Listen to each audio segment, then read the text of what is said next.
2022, like other years, was a mixed bag when it came to films. Some of the films were really great. Some of them were just awful abominations that sucked a volcano eruption load of ass. But right now, I want to focus on my favorite 5. I have not seen every 2021 movie, so if movies like Dune or that Sacco movie aren't on this list, don't say I forgot to put them on the list. I will get around to them and maybe make an up-to-date video later of my favorite movies of 2021. Anyway, how about we jump into my favorite 5? I'll kill you where you stand. Wow! I wonder how hard it will be to catch you, huh? I am happy to say that I surprisingly had a lot of fun watching Prey.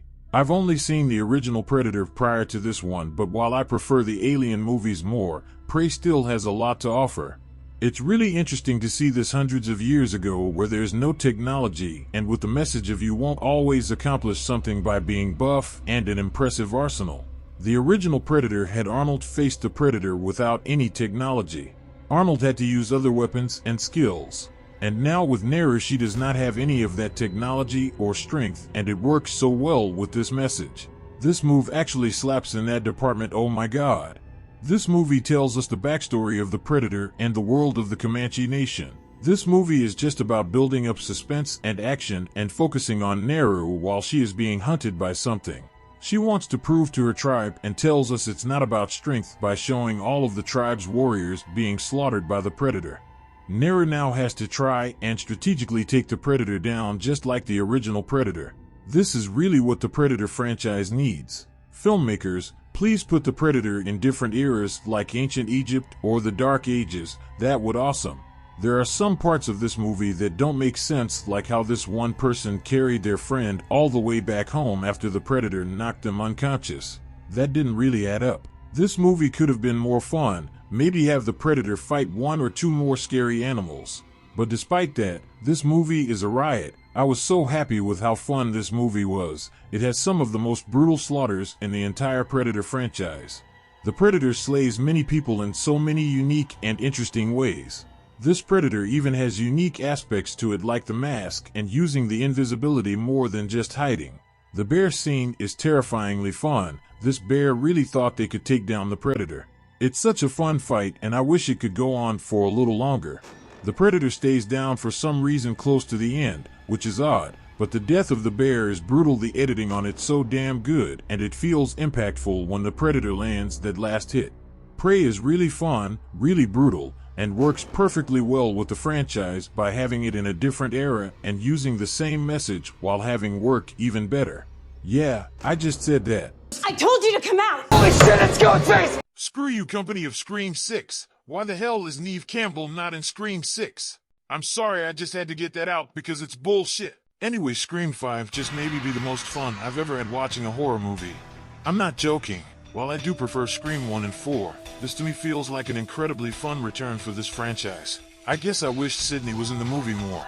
Maybe that's because Sidney is one of my favorite characters ever. I don't care for the new characters all that much. They're perfectly enjoyable and fun, but that's not what I came for. I came here for the legacy characters, Sidney, Gale, and Dewey, who are all just fantastic in this movie. They are all so much fun to watch, and Dewey's journey is really fun to watch. Seeing him struggle with Gale about their divorce, it's heartbreaking, and how the last time they see each other was about their divorce and Ghostface just kills Dewey is the most hurtful death in the entire Scream franchise. It is so sad to see Dewey go out like this right after his reunion, with Gale being stressful with everything going on. I was worried with a Scream movie without Wes Craven, but I'm so happy they just achieved making a great one that lives up to the others. It's not as funny and again maybe the most fun, while the others might be more fun, but I could care less. I just love seeing Sidney kick ass while still having a heart and end despite everything she's been in. The legacy characters are to guide our new characters, and Sidney just sells it. Slightly better than how Dewey did it. Ghostface is a heartless monster in this, just like the others. He has some brutal kills and was genuinely a true threat to the hearts of the movie Sam and Tara Carpenter. These two sisters are so much fun to watch while they struggle with these bad times. They are strong and showcase this movie's look with new characters so well. I can understand them really well, and great characterization. This movie knows we're here for the legacy characters and just sells us with so much action and depth when they arrive. The characters reference other movies and do the same as those, but it's fine because Scream movies do that, even the bad third one. I don't really have any big problems at all. This movie just feels so smooth and polished even if it needs more of some things. I had a blast and throw this on the list of movies I want to make a full video on. I have so much to say, and I want to dedicate it in its own video. Now let's movie before I melt into a joy like I did when I first watched this movie in theaters. Heroes get remembered, but legends never die. Follow your heart, kid. This movie is a marriage of artistry and kitsch.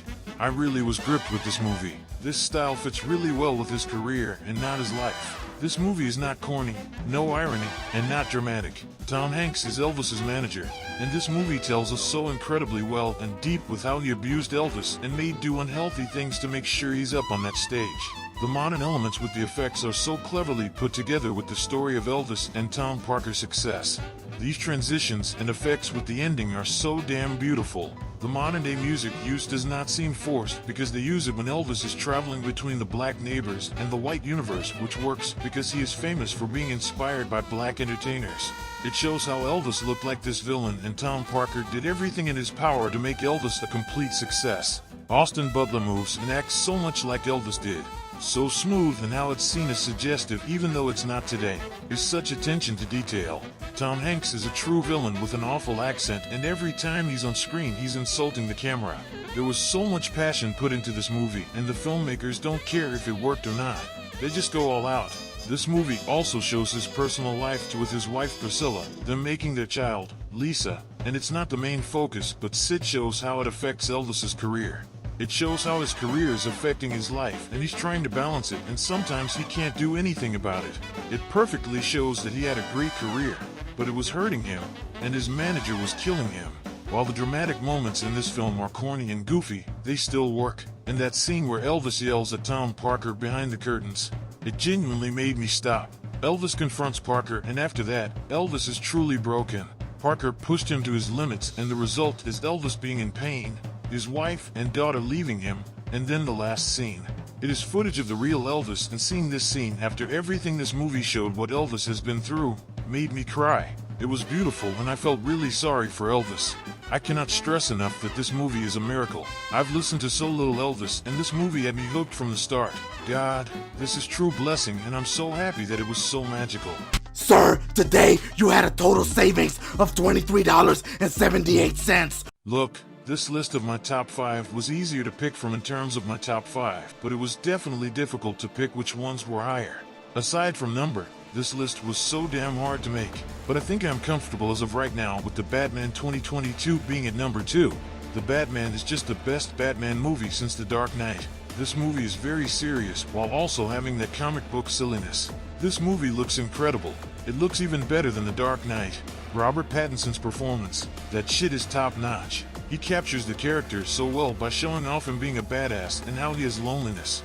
Robert's Bruce Wayne feels tortured and the fact of how this version of Batman is fully formed yet makes it so much better. Batman makes mistakes in this which shows he's not quite a perfect vigilante like we all know he is. Batman still has some growth to go through and tries to achieve a better future for himself. He's trying to grow while he has to fight crime and eventually take down the Riddler. His relationship with Catwoman is so interesting to watch and investing because it shows that Batman isn't ready for romance. I love it. The action and score though, holy shit, they went really hard with this one. The flashing lights fight, the chase scene with the Batmobile going through the fire, the score hits hard when it needs to. Damn son, where did where'd they you find this? Oh yeah, the composer was the same composer for The Incredibles, right. The Penguin is so good, while he's not needed. I am glad he's in because Colin Farrell's performance is so fascinating to me. Crime bosses always spike my interest in movies, so that's probably why. The pacing isn't that well always. This movie is too damn long, and it can get slow a few times. But it's nothing terrible thankfully. Now for the Riddler. The Riddler for once is scary, and he's an Instagram influencer, and a madman for murder, and his motives are so well written. He was an orphan like Bruce, but Bruce got all the attention. While Bruce went through a lot of pain, the Riddler had it worse because he wasn't rich and famous. He was also a poor orphan, so it makes sense for his motives against Batman. This movie questions if Batman striking fear into criminals is a bad influence, which is just focusing on the core of the character of Batman. Catwoman and Riddler are extreme while Batman focuses on saving people and not the bad guys, which brought a tear to my eye. It's what I think when I say Batman, but it's truly what he wants deep down. God, this movie is so damn epic. I just can't believe it. This is Batman's city, and he is his protector, while he also tries to go out and help people during the day. This movie is a true blessing, but it's above Elvis because I am just more interested in Batman. Scream and Pray may give me a lot of fun, but currently they gave a little less emotion for a film. So, now we only have one more to go.